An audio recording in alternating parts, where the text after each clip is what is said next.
علیکم ورحمۃ اللہ وبرکاتہ۔ بسم اللہ الرحمن الرحیم۔ الحمد للہ نحمده ونستعینه ونستغفره ونعوذ باللہ من شرور انفسنا ومن سیئات اعمالنا، من يهده الله فلا مضل له ومن يضلله فلا هادي له، ونشهد أن لا إله إلا الله وحده لا شريك له،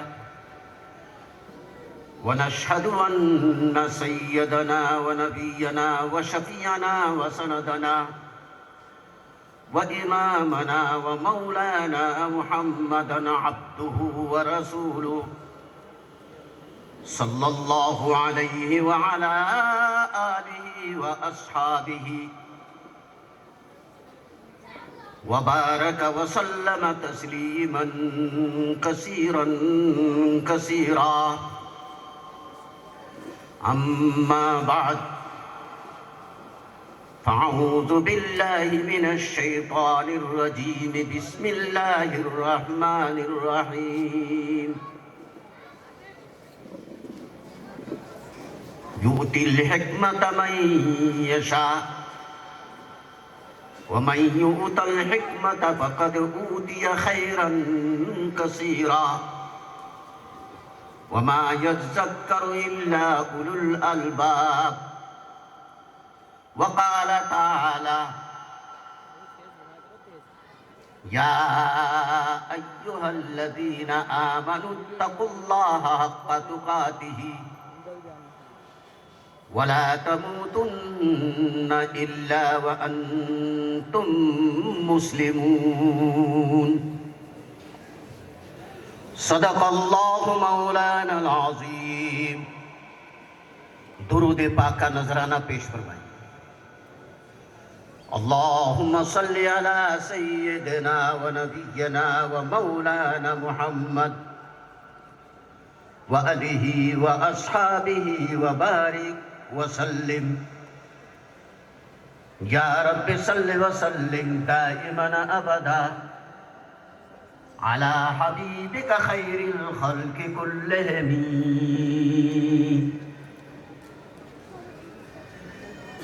بھائی اور بزرگوں، نوجوان احباب، مربی حضرات، سفید داڑھی والے معززین حضرات، علماء اکرام، مشائخ اعظام، طالبان علم دین، الحمدللہ اللہ کا لاکھ لاکھ شکر ہے، یہ دینی اصلاحی پروگرام ہے۔ اس پروگرام میں شریک ہونے والے سبھی احباب قابل مبارکباد ہیں۔ میرے بھائی، میرے دوست حضرت مولانا انعام صاحب نے عظمت قرآن اور عظمت اذان سے متعلق آپ حضرات کے سامنے قیمتی باتیں پیش فرمائی ہیں، اور میں وعظ و نصیحت کا آدمی نہیں ہوں، سب کو معلوم ہے۔ جب مجھے کوئی بیٹھا دیتا ہے تو میں حضور اکرم صلی اللہ علیہ وسلم کی چند ارشادات پیش کر دیا کرتا ہوں، باقی میں وعظ و نصیحت نہیں جانتا۔ جو وعظ و نصیحت کا لوگوں میں مشہور بھی ہے، اس سے لوگوں کو فائدہ بھی ہوتا ہے۔ میرے بھائی نے آپ حضرات کے سامنے اچھی نصیحتیں کی ہے، عظمت قرآن سے متعلق بہت اچھی باتیں کری، اور عظمت اذان سے متعلق بھی باتیں کری، جس سے حضرت مولانا محی السنہ شاہ ابرار الحق صاحب رحمۃ اللہ علیہ کا زمانہ یاد آ گیا۔ میں نے سورہ بقرہ کی آیت نمبر 269، سورہ آل عمران کی آیت نمبر 102 تلاوت کی ہے۔ ان دونوں آیتوں کے تحت میں کچھ حدیثیں سنانے کا ارادہ ہے، مگر وقت کم ہے، جتنا بھی ہو سکے۔ میں نے جو آیتیں تلاوت کی ہے ان سے متعلق کچھ کہنے سننے سے پہلے 2 حدیثیں سناتا ہوں، ہو سکتا ہے کسی کو فائدہ پہنچ جائے۔ پہلی حدیث شریف میں آپ کے سامنے پیش کرنے جا رہا ہوں۔ حضرت امام احمد ابن حنبل علیہ رحمہ نے حدیث میں ایک کتاب لکھی ہے، اس کا نام ہے مسند امام احمد ابن حنبل۔ اس میں 28,199 حدیثیں ہیں، ان میں سے 21,924 نمبر حدیث شریف میں آپ کے سامنے پیش کرنے جا رہا ہوں۔ کوئی بھی کام کیا جائے، کوئی بھی بات سنی جائے، سب سے پہلے نیتوں کو صحیح کرنے کی ضرورت ہے۔ اس سلسلے میں میں آپ کے سامنے یہ حدیث شریف پیش کرنے جا رہا ہوں۔ حضرت زید بن ثابت رضی اللہ تعالی عنہ اور حضرت نعمان بن بشیر رضی اللہ تعالی عنہ، ان دونوں عظیم الشان صحابہ سے مشترکہ طور پر یہ حدیث شریف مروی ہے جو میں آپ کے سامنے پیش کرنے جا رہا ہوں۔ آقا نامدار سید الکونین علیہ الصلوۃ والسلام نے ارشاد فرمایا، ثلاث لا یغل علیہن قلب مومن۔ 3 باتیں ایسی ہیں، 3 کام ایسے ہیں، ان کاموں کے اختیار کرنے میں مومن کا دل کبھی بھی دھوکہ اور فریب میں مبتلا نہیں ہو سکتا۔ سچی باتیں، وہ کیا باتیں ہیں؟ نمبر 1، آقا نے فرمایا اخلاص العمل للہ تعالی۔ جو بھی کام کیا جائے خلوص للہیت کے ساتھ کیا جائے۔ اگر خلوص للہیت ہے، اللہ کی مدد آتی ہے۔ خلوص للہیت ہے، دین کی باتیں سننے میں فائدہ پہنچتا ہے، توجہ ہوتی ہے۔ خلوص للہیت نہیں ہے، کوئی فائدہ نہیں، توجہ نہیں ہو۔ تو آقا نے فرمایا اخلاص العمل للہ تعالی، اپنے اعمال کے اندر خلوص للہیت پیدا کرو، تب فائدہ ہوگا، اللہ کی مدد آئے گی۔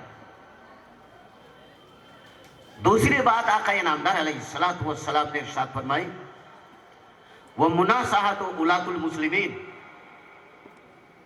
مسلمانوں کے دینی ذمہ داروں کے ساتھ،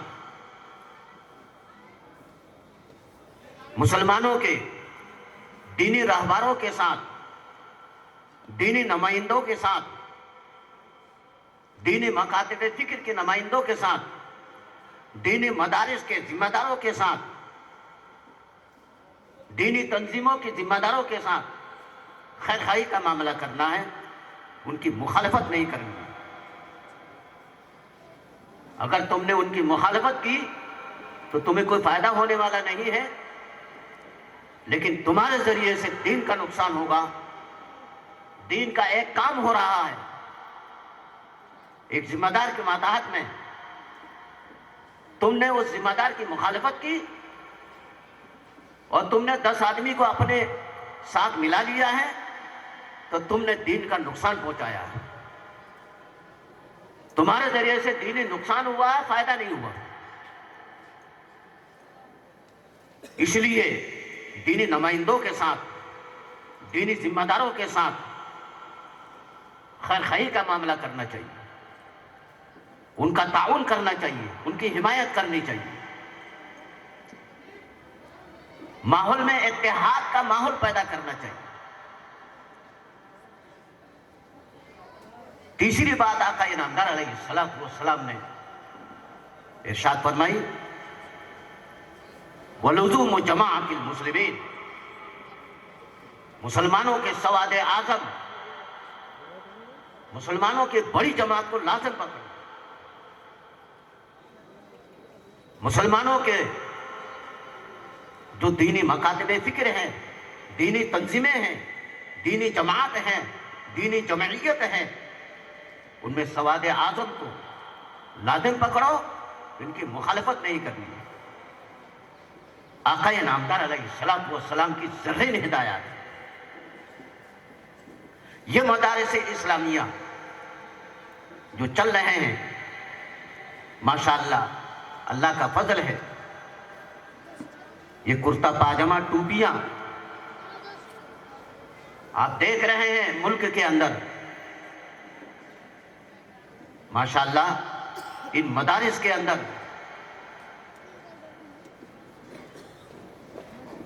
جو حضرات کام کرنے والے ہیں، لگے ہوئے ہیں، ان کو ٹکرایا جاتا ہے لیکن ہمت نہیں ہے ہارتے. اسی کے نتیجے میں آج ہمارے ملک کے اندر دین زندہ ہے. دوسری حدیث شریف میں آپ کے سامنے پیش کرتا ہوں. حضرت امام بیہقی رحمۃ اللہ علیہ نے شعب الایمان میں 11,769 حدیثیں نقل فرمائی ہیں. ان میں سے 1,610 نمبر حدیث شریف ہے حضرت عبداللہ ابن عباس رضی اللہ تعالی عنہ سے. یہ حدیث پاک مروی ہے جو میں آپ کے سامنے پیش کرنے جا رہا ہوں. ہمارے بھائی نے عظمت قرآن سے متعلق کچھ باتیں ارشاد فرمائی، توجہ دلائی، تو میرے ذہن میں آیا ہے اس سلسلے میں ایک حدیث شریف سنا دی جائے. تو یہ حدیث شریف میں عظمت قرآن سے متعلق آپ کے سامنے پیش کرنے جا رہا ہوں. آقا انعامدار سرور عالم صلی اللہ علیہ وسلم نے فرمایا، احب العرب علیہ ثلاث، تمہیں اہل عرب سے 3 وجہوں سے، 3 باتوں کی بنا پر محبت کرنا ہے، ان سے دلی تعلق رکھنا ہے، دلی محبت پیدا کرنا ہے. پہلی وجہ آقا نے فرمایا، لِأَنِّي عَرَبِي، میرا اہل عرب کے ساتھ ایک رشتہ ہے. وہ رشتہ ہے وطنی رشتہ. اہل عرب بھی عربی ہے، میں بھی عربی ہوں. میرا اہل عرب کے ساتھ ایک رشتہ ہے، رشتہ ہے وطنی. اس وجہ سے تمہیں اہل عرب سے محبت رکھنا ہے. دنیا میں جتنے رشتے ہوتے ہیں ان میں 2 رشتے ایسے ہیں جو انتہائی کمزور ہیں. نمبر 1 رشتہ شہری، سسرالی رشتہ. بیوی کے سامنے ایک جملہ زبان سے نکال دیا، رشتہ ختم ہے. یعنی طلاق کا جملہ نکال دیا، رشتہ ختم، سسرالی رشتہ ختم ہو گیا، کمزور رشتہ ہوا. دوسرا کمزور رشتہ ہے وطنی، وطنی رشتہ. جس جگہ پر آپ رہ رہے ہیں، پیدا ہوئے ہیں، جب تک وہاں رہیں گے تب تک وہاں کا رشتہ آپ کا باقی. جب وہاں سے وطن چھوڑ کر کے دوسری جگہ وطن بنا لیا، دوسری جگہ ہجرت کر کے چلے جائیں گے تو یہاں کا رشتہ ختم ہو گیا۔ حضرت سید الکونین علیہ السلام کی ولادت شریفہ مکہ المکرمہ میں ہوئی، سب کو معلوم ہے،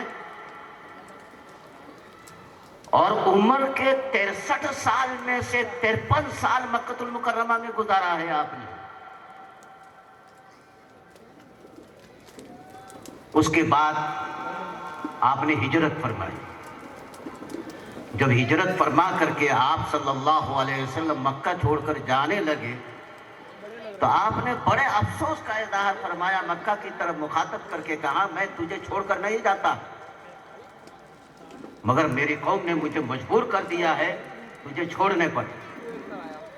تو اللہ نے سورہ محمد کے آیت نمبر 13 نازل فرمائی، وَكَأَيٍّ مِّن قَرْيَةٍ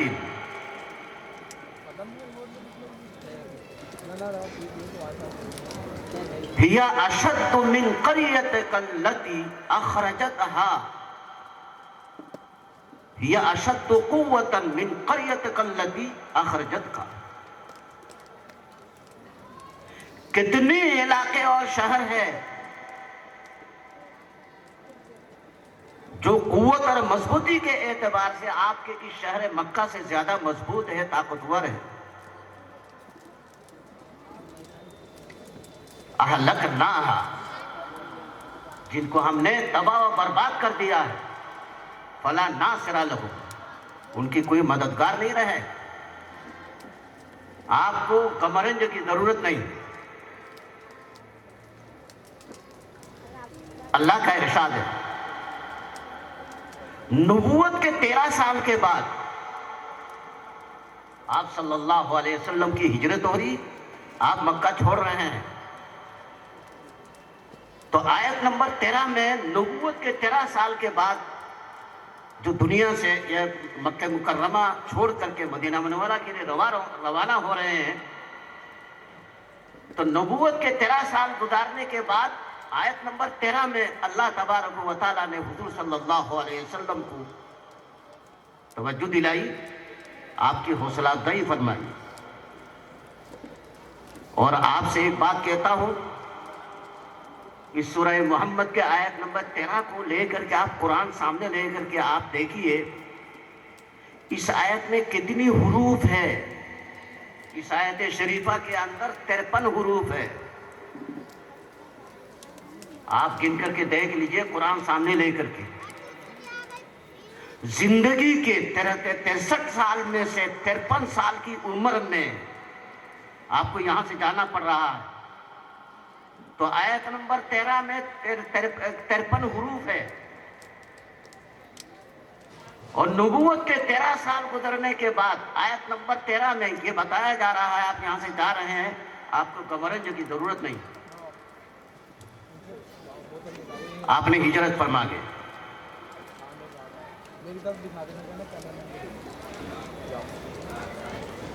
ہجرت کے بعد صرف 10 سال مدینہ المنورہ میں آپ صلی اللہ علیہ وسلم نے وقت گزارا،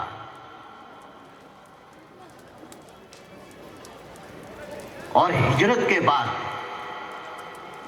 آپ صلی اللہ علیہ وسلم 3 مرتبہ مکہ مکرمہ تشریف لائے، عمرۃ القضاء میں، حجۃ الوداع میں، فتح مکہ میں،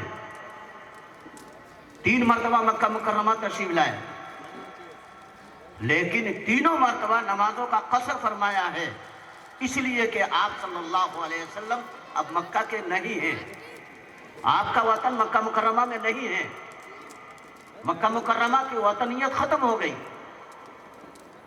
مسافر ہے۔ عمرۃ القضاء میں بھی آپ نے قصر فرمایا نمازوں کا، اور فتح مکہ میں بھی آپ نے نمازوں کا قصر فرمایا، حجۃ الوداع کے موقع پر بھی آپ نے نمازوں کا قصر فرمایا، اس لیے کہ مکہ مکرمہ آپ کا وطن نہیں رہا ہے، وطن ختم ہو گئے۔ تو رشتہ وطنی کمزور ہوا ہے کہ نہیں؟ کمزور رشتہ ہے، وطن چھوڑ دیا، کہاں جاتا ہے آقا مدنی، آقا مکی نہیں کہاں جاتا، تو کمزور رشتہ ہے کہ نہیں؟ تو اس کمزور رشتہ کی وجہ سے حضرت سید الکونین علیہ السلام نے فرمایا تمہیں اہل عرب سے محبت رکھنا ہے، اس لیے کہ اہل عرب کے ساتھ میرا ایک رشتہ ہے، رشتہ وطنی رشتہ ہے۔ تو یہ جو حفاظ اکرام، علماء اکرام، طالبان علم دین آپ کے سامنے ہیں، ان کا حضرت سید الکونین علیہ السلام کے ساتھ کیا رشتہ ہے؟ آقا نے فرمایا العلماء ورثۃ الانبیاء، یہ علماء اکرام، یہ طالبان علم دین، یہ حفاظ اکرام، ان کا تعلق حضرت سید الکونین علیہ السلام کے ساتھ ایسے رشتہ کا تعلق ہے جو کبھی ختم نہیں ہو سکتا ہے، رشتہ وراثت ہے۔ ان علماء کو حضرت سید الکونین علیہ السلام کے ساتھ جو رشتہ حاصل ہے وہ رشتہ وراثت ہے جو کبھی ختم نہیں ہوتا۔ جیسے باپ کا رشتہ بیٹے کے ساتھ ہے، ماں باپ کا رشتہ بیٹیوں کے ساتھ ہے، جو کبھی ختم ہونے والی نہیں۔ یہ بات الگ ہے کہ ہم نے عملی طور پر قرآن مقدس کے ساتھ بغاوت کر رکھی ہے کہ لڑکیوں کو، بہنوں کو وراثت نہیں دیتے، میراث نہیں دیتے۔ قرآن مقدس کے صریح نصوص کے خلاف ہم نے بغاوت کر رکھی ہے۔ کل اللہ کے دربار میں کیا حساب و کتاب ہوگا اللہ جانے۔ بہنوں کو وراثت نہیں دیتے، میراث نہیں دیتے، اور بیٹیوں کو میراث نہیں دیتے، طرح طرح کی تعبیرات کرتے ہیں۔ بیٹوں کے ساتھ جو ماں باپ کا رشتہ ہے اسی درجہ کے رشتہ ہے بیٹیوں کے ساتھ بھی۔ یہ رشتہ کبھی ختم ہونے والا نہیں۔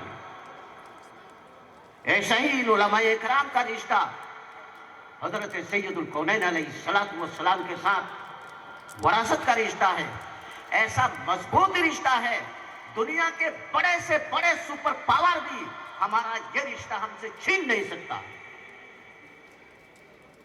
حضرت سید الکونین علیہ السلام کے ساتھ ان علماء اکرام کا یہ رشتہ، جب آقا نے یہ فرمایا ہے کہ اہل عرب کے ساتھ میرا ایک رشتہ ہے جو انتہائی کمزور رشتہ ہے، رشتہ وطنی ہے، اس کی بنا پر تمہیں ان سے محبت کرنا ہے، تو ان علماء اکرام کے ساتھ کس قدر محبت کرنا چاہیے خود ہی فیصلہ کیجئے۔ جس طرح مضبوط ترین رشتہ ان علماء اکرام کے ساتھ حضرت سید الکونین علیہ السلام کا ہے، اسی درجہ کے ان کے ساتھ محبت اور تعلق رکھنا چاہیے۔ دوسری وجہ آقا انعامدار علیہ السلام نے یہ بیان فرمائی وَالْقُرْآنُ عَرَبِيٌّ، تمہیں اہل عرب کے ساتھ اس لیے بھی محبت رکھنا ہے کہ اہل عرب عربی بولتے ہیں اور قرآن کی زبان بھی عربی ہے، اسی لیے تمہیں اہل عرب کے ساتھ محبت رکھنا ہے۔ تو اہل عرب عربی بولتے ہیں اس لیے ان کے ساتھ محبت رکھنا ہے، قرآن کی زبان بھی عربی میں، تو جن کے سینے میں پورا کا پورا قرآن مقدس محفوظ ہے ان کے ساتھ محبت رکھنا کس قدر ضروری ہے بتاؤ۔ یہ حفاظ اکرام، علماء اکرام، ان کے سینے میں پورا کا پورا قرآن مقدس محفوظ ہے، ان کے ساتھ محبت رکھنا اہل عرب سے کہیں زیادہ لازم ہے۔ اور ان مدارس اسلامیہ کے اندر اسی قرآن مقدس کی تعلیم دی جاتی ہے، قرآن کی تفسیر کی تعلیم دی جاتی ہے، تیسری وجہ آقا نامدار علیہ السلام نے یہ بیان فرمائی، وَلِسَانُ أَهْلِ الْجَنَّةِ عَرَبِي، اہل جنت کی زبان بھی عربی زبان ہوتی، اور یہ اہل عرب جنتی زبان بولتے ہیں، اس لیے تمہیں اہل عرب سے محبت رکھنا ہے، اس لیے کہ جنتی زبان بولتے ہیں۔ اور ان مدارس اسلامیہ میں جنتی زبان میں قرآن اور حدیث کی تعلیم دی جاتی ہے، تو ان مدارس اسلامیہ کے ساتھ تعلق رکھنا کس قدر ضروری ہو۔ یہ حضرات، یہ سب کے سب حضرت سید الکونین علیہ السلام کی وارثین ہیں۔ سید الکونین علیہ السلام کی وارثین کو تعلیم دی جاتی ہے۔ جو مدارس میں چندہ دینے والے حضرات ہیں اور چندہ کی رسیدیں ان کے پاس ہے، انہیں محفوظ رکھنا چاہیے۔ کل اللہ کے دربار میں جب حاضری ہوگی تو یہ کہہ سکیں گے کہ اللہ، تیرے رسول صلی اللہ علیہ وسلم کے وارثین کے ساتھ میرا تعلق تھا، اس تعلق کی سند ہے۔ تو چندہ دینے والے قابل مبارکباد ہے، خوش نصیب ہے۔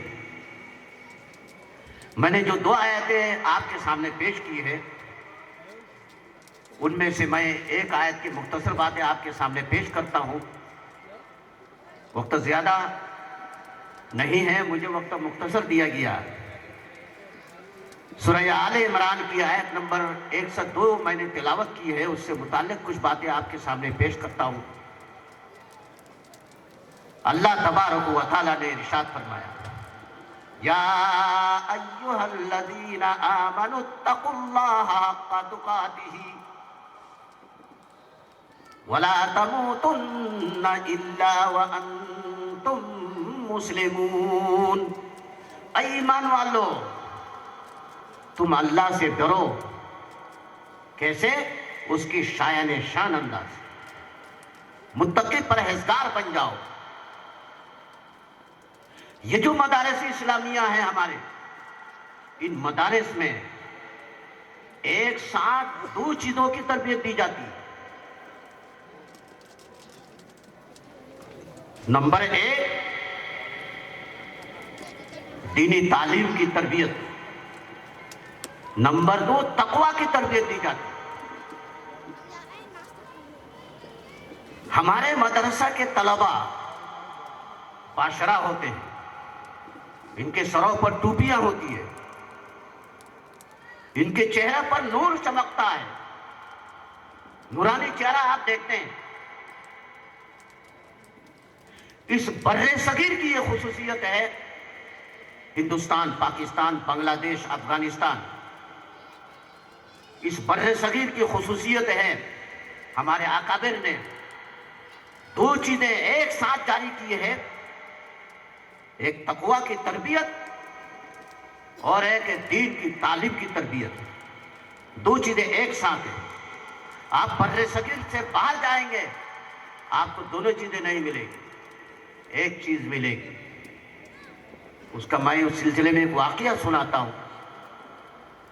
گجرات میں ایک بڑا مدرسہ ہے، جامعہ علوم القرآن جموں سر، بہت بڑا مدرسہ ہے۔ اس کی عمارتیں ایسی ہیں جیسے دارالعلوم دیوبند کے، بہت بڑی جگہ پر۔ وہاں فقہی سیمینار ہوا۔ سیمینار کی ذمہ دار میرے دوست ہے مولانا خالد سیف اللہ رحمانی۔ ہم لوگ اسٹیج پر بیٹھے تھے، اور اسٹیج کے نیچے کرسیوں پر جیسے آپ لوگ بیٹھے ہیں، دور تک ملک بھر کے علماء مفتیان کرام تشریف فرما ہے۔ تو کرسیوں کے پہلے سب میں ایک انگریز بیٹھا ہوا تھا۔ میں اس انگریز کو دیکھتا تھا اور پھونکتا تھا، مجھے غصہ آتا تھا۔ میں نے دل میں سوچا کہ میں نشست سے فارغ ہونے کے بعد مولانا خالد سیف اللہ سے سخت انداز سے گفتگو کروں گا. تم نے اس انگریز کو کیوں بلایا یہاں پر؟ میں نے یہ سوچ رکھا تھا، لیکن نشست کے آخر میں اسی انگریز کو اسٹیج پر بلایا گیا جس کو میں انگریز سمجھ رہا تھا. وہی ہاف آستین کے ہیں اور ویسے ہی لباس ہے، انگریزی انگریزوں کے لباس ہے، بیانی انگریز ہے، صورت شکل بھی انگریز ہے، پورے سٹے. جو وہ اسٹیج پر آ کر کے گفتگو شروع کی فن فقہ پر، قرآن اور حدیث سے ایسے ایسے استدلالات اس شخص نے کیے، ہم دیکھتے رہ گئے. معلوم ہوا سعودی عرب کے جو راجدھانی ہے ریاض کی جو سب سے بڑی یونیورسٹی ہے، ریاض یونیورسٹی کے کلیت الفقہ کے سب سے بڑے استاد ہیں، مصر جامعہ ازہر سے فارغ، کلیت الفقہ کے سب سے بڑے استاد ہونے کی وجہ سے انہیں یہاں فقہی سیمینار میں بلایا گیا، جس کو ہم نے مسلمان نہیں سمجھاتا، انگریز سمجھاتا، ایمان والے بھی نہیں سمجھاتا. استادوں کے استاد وہ. کیوں؟ اس لیے کہ ان کے یہاں صرف ایک چیز کی تربیت ہے، تعلیم. تقویٰ کی تعلیم نہیں ہے، تقویٰ کی تربیت نہیں. کتابیں پڑھانا صرف، سگریٹ پیتے ہیں، نماز نہیں پڑھتے ہیں، داڑھی مونڈے ہیں، صورت شکل دیکھو کہ غیر مسلموں کی طرح ہے. ہمارے مدارس میں الحمدللہ، اللہ کا شکر ہے، ہمارے اکابر کی یہ قائم کردہ مدارس کا جال جو پھیلا ہوا ہے. آپ ہمارے مدارس کے طلباء کو دیکھیں گے، ان کے چہرے سے نور ٹپکتا ہے، ان کے چہرے پر ٹوپیاں ہیں، ان کی داڑیاں ہیں، ان کے لباس شرعی لباس ہے، نماز کے پابند ہوتے ہیں. ہمارے یہاں کے طلباء اگر نماز چھوڑ دے ان کی سخت سرزنش ہوتی ہے. کوئی طالب علم اگر داڑھی کترانے لگے اسے سمجھایا جائے گا، نہ مانے تو اسے اخراج کر دیا جاتا ہے. ہمارے یہاں سخت تربیت ہوتی ہے تقویٰ کی. یہ ہمارے بڑے صغیر کی خصوصیات ہیں، اور ہمارے اکابر نے دینی تعلیم اور دین کو پھیلانے کے لیے مدارس کا سلسلہ جاری کیا ہے، اور ان مدارس کے ذریعے سے ہمارے ملک کے اندر دین زندہ ہے. ورنہ اس کے برخلاف پہلے مدارس کی یہ شکل نہیں تھی. لوگ بڑے بڑے علماء مسجد میں بیٹھ کر کے تعلیم دیتے تھے، کسی حال میں بیٹھ کر کے تعلیم دیتے تھے، میدان میں بیٹھ کر کے تعلیم دیتے تھے. مدارس کا سلسلہ نہیں تھا. بڑے بڑے علماء محدثین، امام بخاری، امام ترمذی، امام مسلم، امام نسائی، امام ابو داؤد، صاحب ہدایہ، یہ بڑے بڑے علماء ہیں. یہ کہاں پیدا ہوئے معلوم ہے؟ ازبکستان کی راجدھانی تاشقند ہے. وہاں سے 150-200 کلومیٹر کے فاصلہ پر بخارا شہر ہے، جہاں کی امام بخاری رحمت اللہ علیہ. جب یہ سب کیسے یہ ممالک، یہ 10 ممالک ایک ساتھ آزاد ہوئے، ان میں سے ازبکستان، ترکمانستان، آذربائیجان، تاجکستان، یہ سارے کے سارے مسلمانوں کے قبضہ میں ہیں. یہ روس سے آزاد ہو کر کے مسلمانوں کو مل گئے یہ ممالک. جب یہ روس نے قبضہ کر لیا تھا، جہاں بیٹھ کر کے امام بخاری نے کام کیا ہے، امام ترمذی نے، امام مسلم نے کام کیا ہے، تو ان ممالک کے اندر روس کے قبضہ میں جانے کے بعد ایک کلمہ سکھانے والا بھی نہیں ہوا، پیدا نہیں ہو سکا. نماز جنازہ پڑھانے والا نہیں رہا. 70 سال تک یہ سلسلہ رہا. اس کے بعد یہ ممالک آزاد ہو گئے، مسلمانوں کے قبضہ میں. ایک واقعہ سناتا ہوں میں اس سلسلے میں حج کو گیا ہوا تھا. پہلے مدینہ منورہ حج کمیٹی والے لے جاتے ہیں. 8 دن مدینہ میں رہنے کے بعد پھر مکہ مکرمہ بیٹھتے ہیں. تو ہمارا 8 دن پورا ہونے کے بعد ہمیں جانا تھا مکہ مکرمہ. تو ہم نے سوچا کہ آخری سلام پڑھنے کے لیے بارگاہ نبوت میں حاضری دے دیں, اور کون سا وقت مناسب ہے وہ ہمیں معلوم ہے, تجربہ ہے. ہم گئے مغرب کی اذان سے کچھ پہلے, نماز کے عصر کے نماز کے 1-1.5 گھنٹہ کے بعد. اب مغرب کی اذان سے کچھ پہلے, کچھ 15-20 منٹ پہلے ہم وہاں پہنچ گئے. تو وہاں جو کارندے لوگ ہیں, ذمہ دار لوگ ہیں, وہ ہاتھ پکڑ پکڑ کر کے صفحے بنا رہے تھے مغرب کی نماز کے لیے. اب ادھر سے انٹری بند کر دیا, آنا بند کر دیا. میرا بازو پکڑ کر کے مجھے وہاں بیٹھایا ہے جہاں کھڑے ہو کر کے حضرت سید الکونین علیہ الصلوۃ والسلام کی بارگاہ میں سلام پڑھا جاتا ہے. بالکل جالی کے پاس مجھے بیٹھایا. میرے ساتھ ایک مراد آباد کا نوجوان لڑکا بھی تھا. ہم بیٹھے تو ہمیں دیکھ کر کے دوڑتے ہوئے ایک صاحب اپنے ایک نوجوان بیٹے کو لے کر کے میرے بغل میں آ کر کے بیٹھ گئے. اچھی جگہ مل گئی. تھوڑی دیر میں وہ مجھ سے گفتگو کرنے لگے. وہ کہنے لگے کہ آپ کہاں سے آئے؟ میں نے کہا ہندوستان سے, انڈیا سے. کہاں سے آئے؟ میں نے کہا یو پی سے. کہا یو پی کہاں سے؟ میں نے کہا مراد آباد سے. وہ خود ہی کہنے لگے کہ ہم بھی انڈیا کے تھے, بھوپال کے رہنے والے ہیں, مگر ہم وہاں سے ہجرت کر کے کراچی آ کر کے رہنے لگے, اور اس وقت ہم ازبکستان کی راجدھانی تاشقند میں ایک امریکن کمپنی میں کام کر رہے ہیں. انہوں نے خود ہی بیان کیا. تو میں نے ان سے پوچھ لیا کہ وہاں کے مسلمانوں کا کیا حال ہے. انہوں نے کہا ہے کہ آپ وہاں کے مسلمانوں کے بارے میں پوچھتے ہیں, دنیا کے ہر ملک کے مسلمان بھی شراب پیتے ہیں, سب کو معلوم ہے.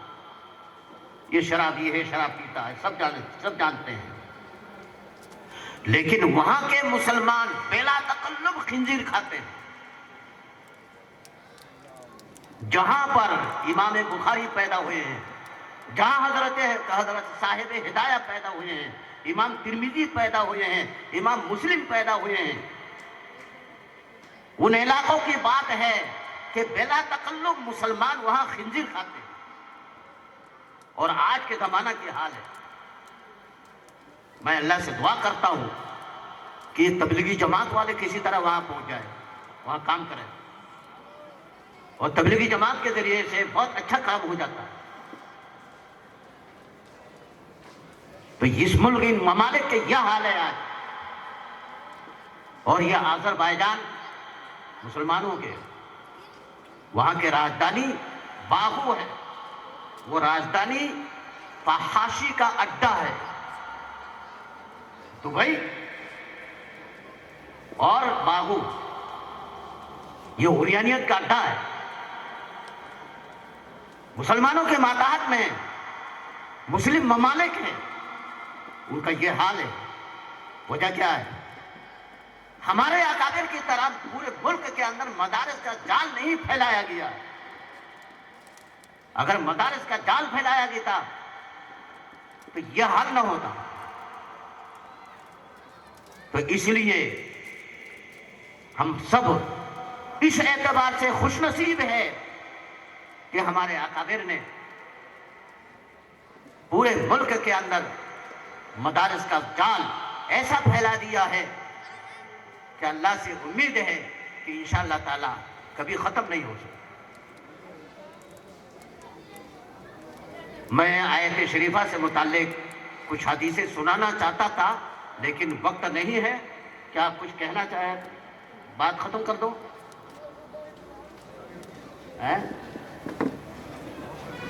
جاری رکھ کے کہہ رہے ہیں کہ ایک آدھ حدیث سنا دے. تقویٰ سے متعلق میں نے آیت شریفہ پڑھی. ایک حدیث شریف اور سنا دیتا ہوں. حضرت امام بیہقی رحمۃ اللہ علیہ نے